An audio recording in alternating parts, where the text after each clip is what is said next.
Hello साथियों, नमस्कार साथियों। आज हम बात करने वाले हैं डायरेक्ट सेलिंग के नियम के बारे में। डायरेक्ट सेलिंग का नियम 28 दिसंबर 2021 को बनाया गया था। हम इसके बारे में जानेंगे और इसी नियम को अपडेट किया गया था 21 जून 2023 को, उसके बारे में भी जानेंगे। इस नियम में कंपनी का क्या दायित्व है और एक डायरेक्ट सेलर का क्या दायित्व है, इसके बारे में हम जानेंगे। तो आइए हम वीडियो को स्टार्ट करते हैं। साथियों, आप देख पा रहे होंगे लिखा हुआ है उपभोक्ता मामले, खाद्य और सार्वजनिक वितरण मंत्रालय, उपभोक्ता मामले विभाग, अधिसूचना नई दिल्ली 28 दिसंबर 2021 को यह नियम बनाया हुआ था। इसमें स्पष्ट रूप से लिखा है, केंद्रीय सरकार उपभोक्ता संरक्षण अधिनियम 2019 की धारा 101 की उपधारा 2 के खंड यक्ष के साथ पठित धारा 94 द्वारा प्रदत्त शक्तियों का प्रयोग करते हुए निम्नलिखित नियम बनाती है। अर्थात पहला नियम क्या है, संचित नाम और प्रारंभ, उसके बारे में बताया गया है। दूसरा बताया गया है लागू होना, ये कैसे लागू होगा उसके बारे में भी बताया गया है, आप इसे पढ़ सकते हैं। तीसरा बताया गया परिभाषाएं कि इसकी क्या क्या परिभाषाएं हैं, ये इसके बारे में भी बताया गया है, आप इसे धीरे धीरे करके पढ़ सकते हैं। हम बात करेंगे कंपनी के जो चौथा नियम क्या है, वह रिकॉर्ड का अज्ञापक रख रखाव।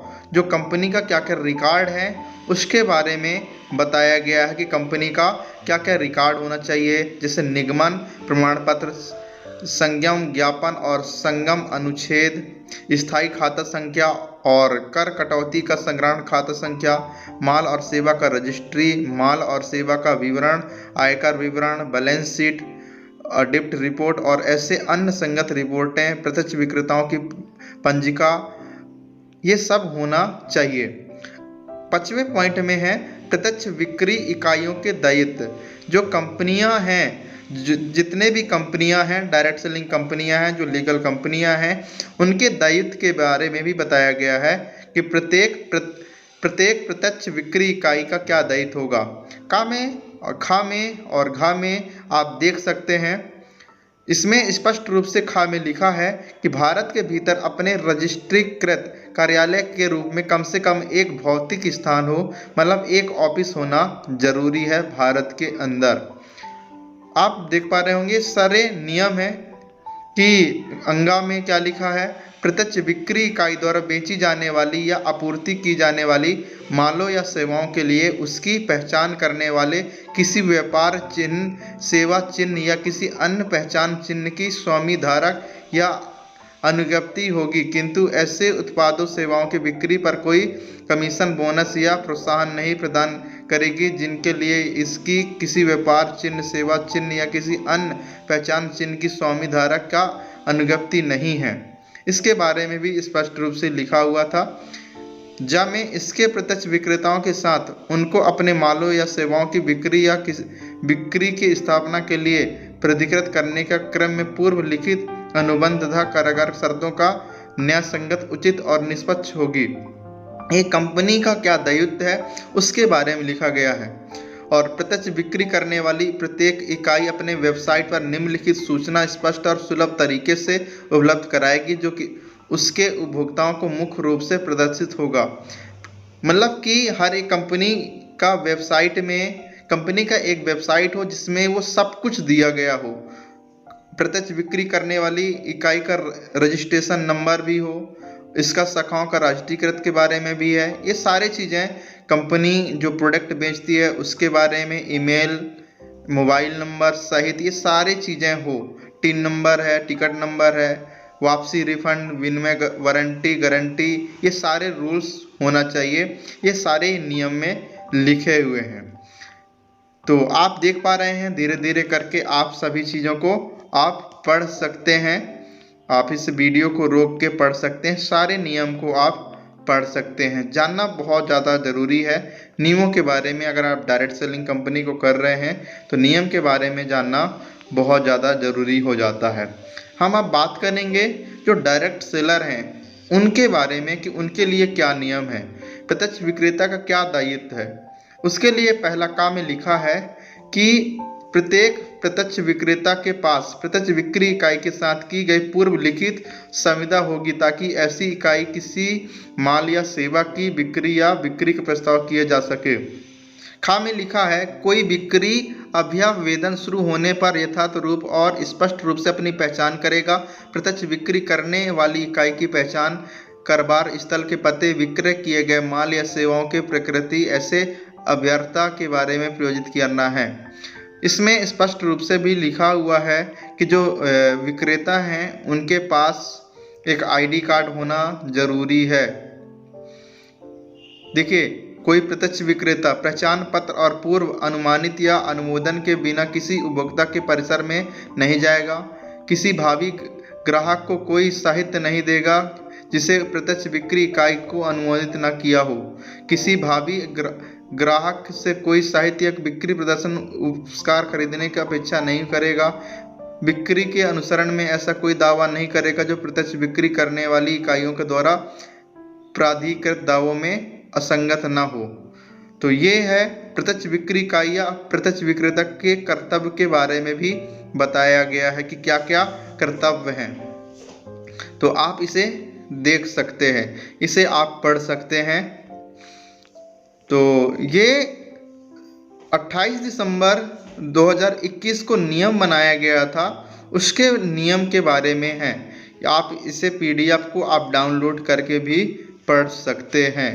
ये 2021 का नियम था। साथियों, आपने देखा कि 28 दिसंबर 2021 को नियम जो बना हुआ था डायरेक्ट सेलिंग के बारे में, उसके बारे में आपने देखा। लेकिन मैं आपको बताया था कि इस नियम में कुछ अपडेट्स हुए थे। वो हुए थे 21 जून 2023 को, जो ये तारीख डायरेक्ट सेलिंग इंडस्ट्री के लिए स्वर्णिम अक्षरों से लिखा गया, क्योंकि इस नियम के आने से हर एक डायरेक्ट सेलिंग कंपनी और हर एक डायरेक्ट सेलर के लिए बहुत ज़्यादा ज़रूरी हो गया। आप देख पा रहे होंगे कि उपभोक्ता मामले, खाद्य और सार्वजनिक वितरण मंत्रालय, नई दिल्ली, 21 जून 2023 का ये नियम है। इसमें क्या है, इसमें सबसे ज़्यादा ज़रूरी चीज़ क्या है? इसमें ज़रूरी ये है कि लिखा हुआ है साकानी 454A केंद्रीय सरकार उपभोक्ता संरक्षण अधिनियम 2019 की धारा 94 के साथ पठित धारा 101 की उपधारा 2 के खंड या छत द्वारा प्रदत्त शक्तियों का प्रयोग करते हुए उपभोक्ता संरक्षण प्रत्यक्ष बिक्री नियम 2021 का संशोधन करने के लिए निम्नलिखित नियम बनाती है। अर्थात इस नियमों का संक्षिप्त नाम उपभोक्ता संरक्षण संशोधन नियम 2023 है। ये राजपत्र में उनके प्रकाशन की तारीख में प्रवर्तित होगी। 2 है उपभोक्ता संरक्षण प्रत्यक्ष बिक्री नियम 2021 के नियम 3 के उपनियम 1 में खंड घ में शब्द सीधे विक्रेताओं के माध्यम से के स्थान पर शब्द सीधे विक्रेताओं के नेटवर्क के माध्यम से प्रतिस्थापित किया जाएगा। नंबर 2, खंड 6 के पश्चात निम्नलिखित खंड अंतः स्थापित किया जाएगा। अर्थात 6 का विक्रेताओं के नेटवर्क से किसी प्रत्यक्ष बिक्री इकाई द्वारा निर्मित प्रत्यक्ष विक्रेताओं का एक नेटवर्क अभिप्रेत है जो माल या सेवाओं का विक्रय केवल ऐसे विक्रय से प्रतिफल प्राप्त करने के प्रयोजन के लिए करता है। ये नियम है साथियों, और ये नियम अपडेट हुआ था। पहले क्या था कि पहले नेटवर्क शब्द यूज नहीं हुआ था कि कोई भी नेटवर्क सेलर है, जो डायरेक्ट सेलर है, वो नेटवर्क बना सके। उस नियम था 28 दिसंबर 2021 में जो नियम निकला हुआ था, उसमें नेटवर्क शब्द यूज नहीं हुआ था। लेकिन जब ये नेटवर्क शब्द डायरेक्ट सेलर के लिए सही नहीं था और इस नियम को फिर से अपडेट हुआ 21 जून 2023 को, जिसमें विक्रेताओं के नेटवर्क से किसी प्रत्यक्ष बिक्री का इकाई द्वारा निर्मित प्रत्यक्ष विक्रेताओं का एक नेटवर्क अभिप्रेत है।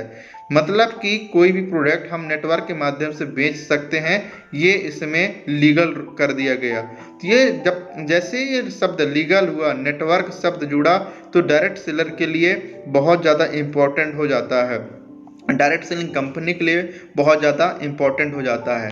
तो इसका इंग्लिश वर्जन भी है, मैं PDF का लिंक रख दूंगा, आप इसे डाउनलोड कर सकते हैं, देख सकते हैं। तो साथियों, ये रूल्स के बारे में था, ये नियम के बारे में था। मुझे लगा कि आपको अपडेट देना चाहिए, तो आप इसे देख सकते हैं और मैं इसका लिंक दे दूंगा, आप इसे डाउनलोड कर सकते हैं। साथियों, ये भारत सरकार के माध्यम से डायरेक्ट सेलिंग नियम के बारे में था। आशा करता हूँ वीडियो आपको अच्छा लगा होगा। तो मैंने आपको डायरेक्ट PDF के माध्यम से डायरेक्ट दिखाया, तो आप इसे देख सकते हैं, पढ़ सकते हैं और डाउनलोड भी कर सकते हैं। तो ओके साथियों, मिलते हैं आपको नया वीडियो में नया नॉलेज के साथ। तब तक के लिए thank you, thank you, thank you. Subscribe now and press the bell icon. Never miss an update.